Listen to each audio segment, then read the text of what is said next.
guud ahaanba Soomaaliya iyo caalamka muslimka ah maanta oo kale waxay u tahay maalin ciid ah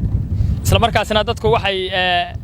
muujiyaan isku soo baxyada goobaha qaar iyadoo lagu weyninayo maalintan ciida laakiin taas Boosaaso way ka duwan tahay oo saaka waa cidlo mana moodid magaalada in laga ciidayo marka aad fiiriso suuqyada magaalada iyo waliba goobaha ay dadku isku imaan lahaayeen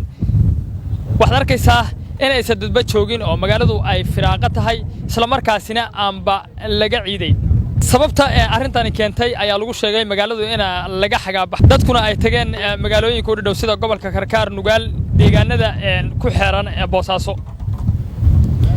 Boosaaso ayaana xilligan oo kale laga xagaabaxa oo waxay maraysaa xilliyada kulaylaha ah isla markaasina waxa jira dabayl xagaa oo aad u fara badan dadka halkan joogana ay soo adkeysan karin cimilada markaasi ka jirta kulaylka ayaana ka digin 38 ilaa 40 digrii magaaladana saakay markaan u soo baxnay jawigeedu wuxuu ahaa sida tan oo goobaha iyo suuqyada magaalada laamiyadu sidan ay cidlo u yihiin asteex Cabdisalaam Bare wararka warbaahinta meereysane Boosaaso